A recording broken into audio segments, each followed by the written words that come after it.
Wilujeng dalu jeng Tatin.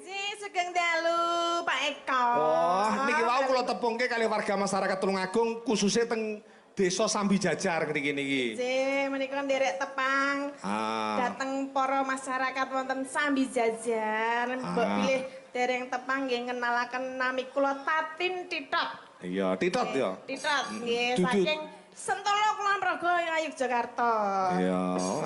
Niki kok kula kan dhisik dhewe iki pripun? Lho, tak prioritaskan iki mergo piye panjenengan ya ben apa kuwi jenenge bentang tepung karo warga masyarakat ngriki. Uga tetembangan niki ya tetembangan sing nuansane iki katresnan.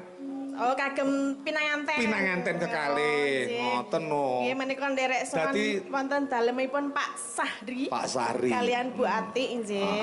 Menika gadah apa? Gadah gawe.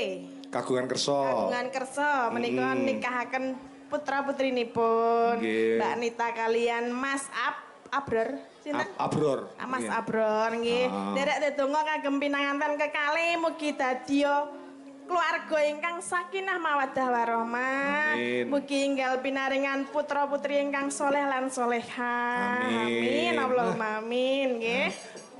Grugulan nggih, Pak. Ngendi to grogol? Sentolo. Lah ya sampean mamuni Sentolo grugulan. Kulon Progo kupinge. Kulon Progo. Ngono kok nguping-nguping. Lah kula wis seru lho nganggo mik lho.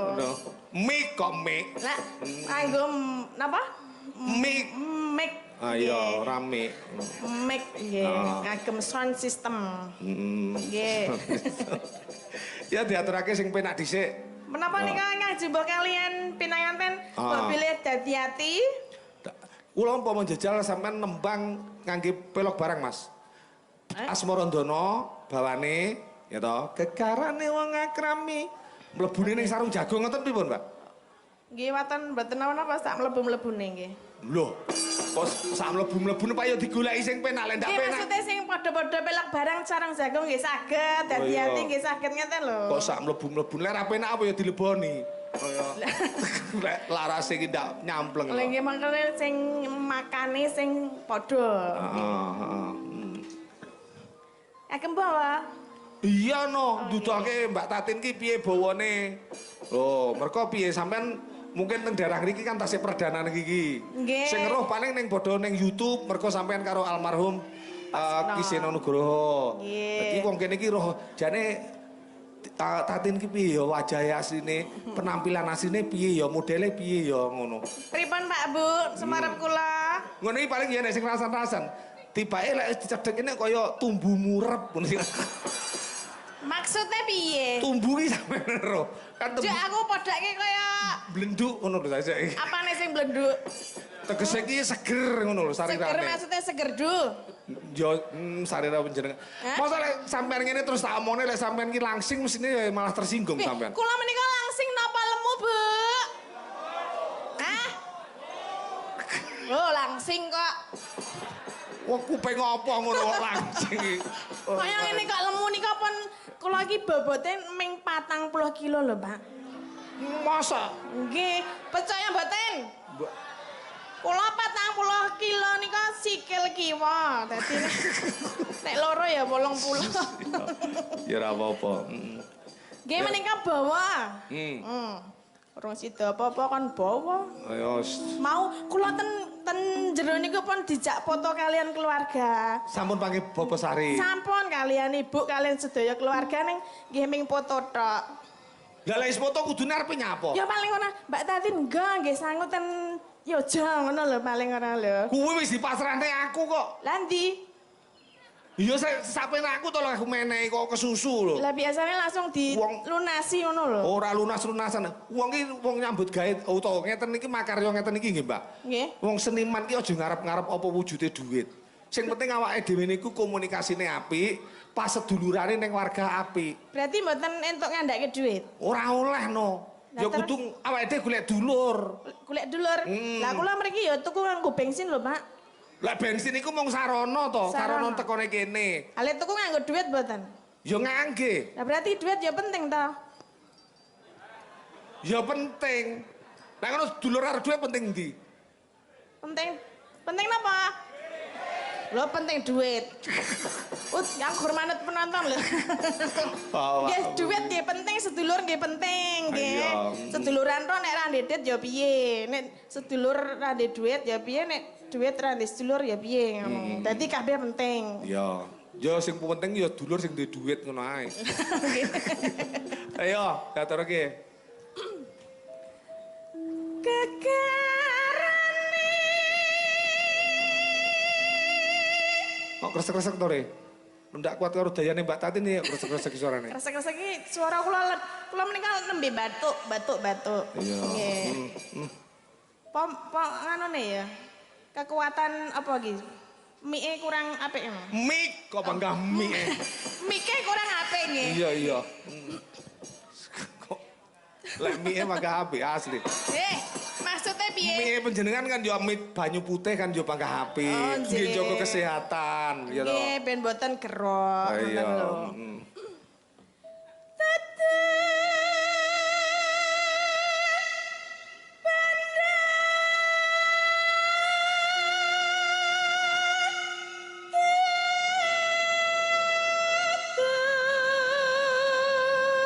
Wacan ana kresek-kreseke ya.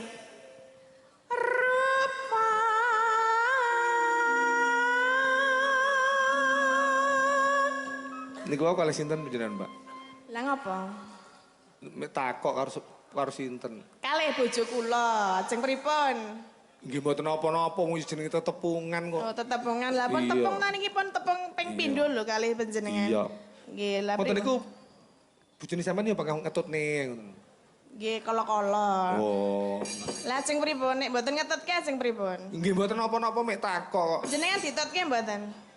Lek kula selalu wong macake kula sing macake wong wedok kok. Oh, mboten iso macak dhewe ta? Itu tujuannya keharmonisan dalam berumah tangga. Oh, begitu. Mboten tekne jenengan wedi? Walah mboten. Mboten. Masa wong jejodohan iku kudu wedi sing lanang karo wedok, kudu wedi sing wedok karo sing lanang wedi. Nggih, mboten istilahnya wedi ning pripun nggih? Saling menghargai ngoten lho. Iya. Nggih, dadi nek pamane ra ditutke nek mbok menawa menggo ndalan ngoten kan ya iso.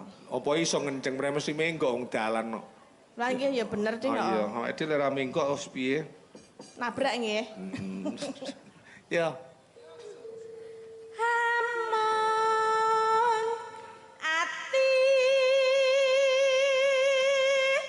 pawi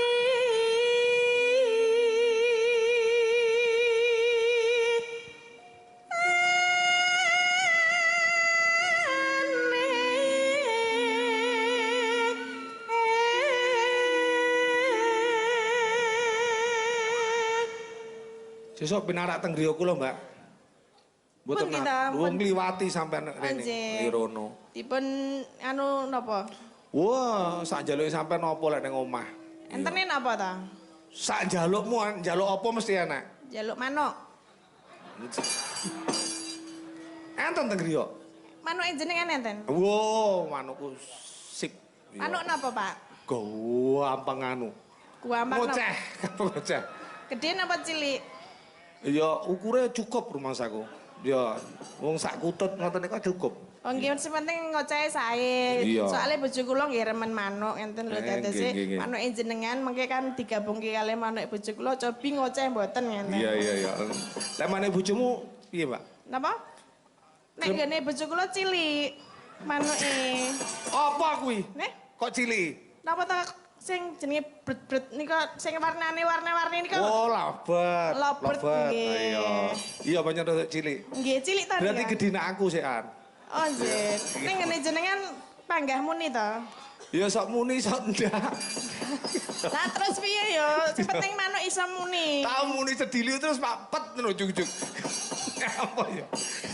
Lah napa kok langsung mapet? Ya ndak. Keselak napa pripun? Ayo, nggak usah ngomongin manuk. Lah jare muni njaluk apa ya? Njaluk manuk. Iya. Pasan di anu manuk kok njuk mapet ayo. Ya. Luput pisan kena pisan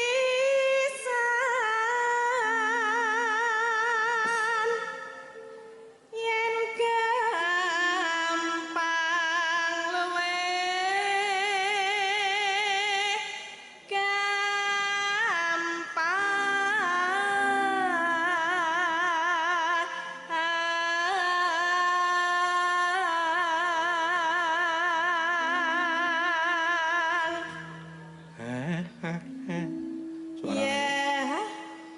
Suarane penak. No, penak. Suara penak. Suara kok penak. Padahal sampean wis ngomongne lek sampean iki rada batuk ning rumah saku suara sampean iki gandem ngono lho, gandem penak. Gandem niku gedhi. Niki tak nek batuk nek mboten batuk nggih mboten gedhi. Heeh. Dadi gedine mergo watuk. Nggih. Ya luwung watuk terus ben gedhi. Terus ya masa wong wedok suarane gedhi ya. Nek awake can wis gedhi. Pah. Wong lek kaya sampeyan ndak iso lek ndak kon apik suarane. Lah? Ya mergo lemu niki wong lek lemu niki mesti apik suarane. Masa nggih mboten mesti to. Ya. Ayo nanti. Pah. Ya nempan to mosok ngene kok. Ayo. Kamu bahasa peh, kisane iki bahasa napa to peh? Peh itu bahasa Tulungagungan. Oh. Peh, gacekane. Apa gacekane? Gacekane iki ya padahal sampean dinteni suwi ngono ya, ndak teko-teko terus sampean nuju teko. Peh, gacekane dinteni kok suwi ngono. Maksudnya kok suwi men ngono lho. Kok le suwi gacekane? Oh, gacekane. Sing luwih kasar enek. Napa? Ganjinge kuwi enek. Kuwi enek. Ganjing. Oh, gacekane niku ora kasar ini ganjinge. Kuwi bahasa Tulungagung ngono. Oh, ganjinge.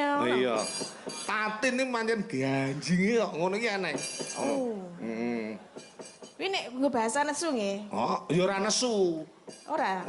Sing luwih vulgar neh ya enek. Napa? Ya termasuk cok barang ngono iki.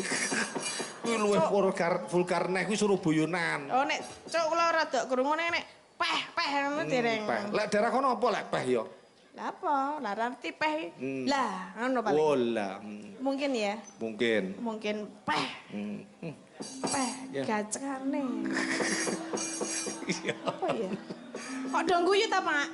Domong kuwi bahasa sehari-hari yang ngono kuwi kok ora kok guyon lho. Pancen yo ngono kuwi sampean tak kenalkan.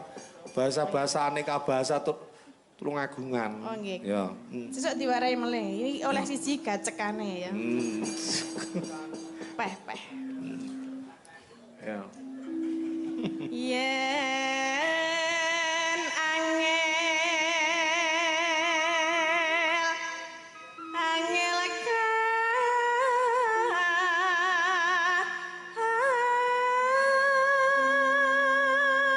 Bukan Ibu Nang ya, Mas? Ya.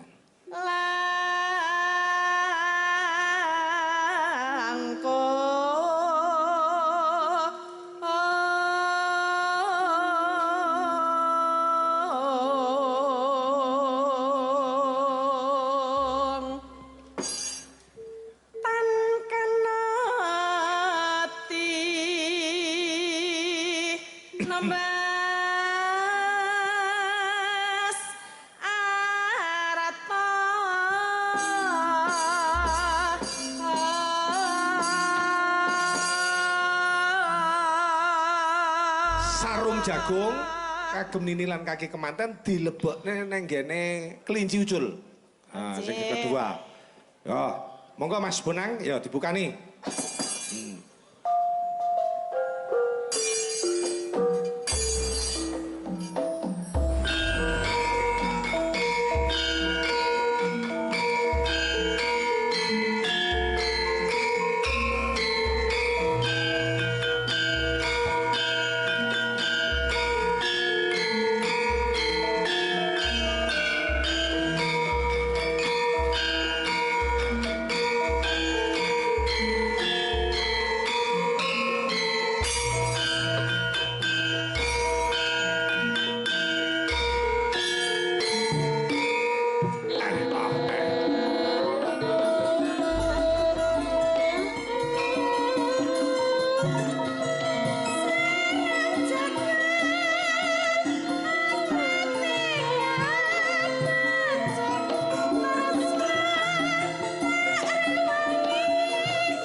susu, rasa susu. Kenapa?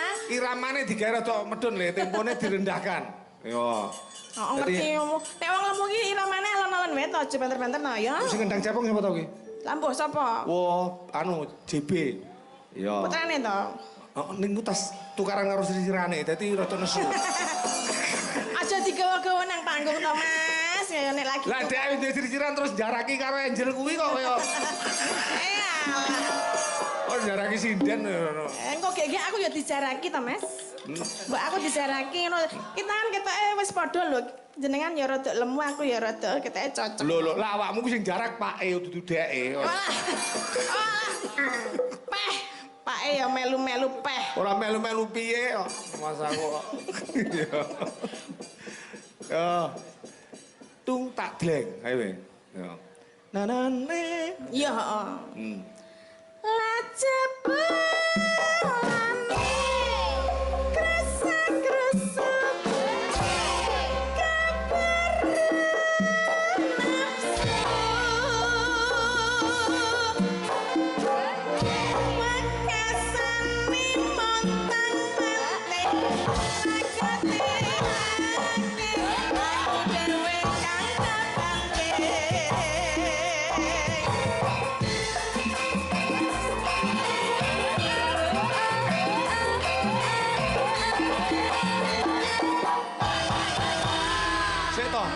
Sing keri iki mang kok ndak penak to, Be? Tung tak gentung jleng kok ndak padha karo ndute Mbak Tatin to. Mas mbok dipaske to, Mas. Iya. Nek ra pas ki ra penak lho, Mas. Lajepul tuk kentak jleng ya lho. Piye to jane? Oh, iya. Kendenganmu piye, Mas? Tak pas nih. Ah, jajal ya. Wis muni sik. Lho. Kendeng ndak gentuk blang. Ayo. Iya. Balane sing mriku. Lajepul.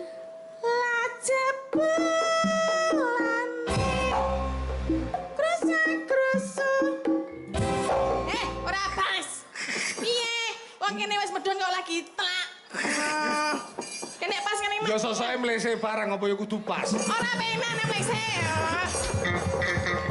Goleki ngono ya angel apa masamu. Mosok domeng slemes do dibenerke kok malah iki arep mlengse wae. Ya.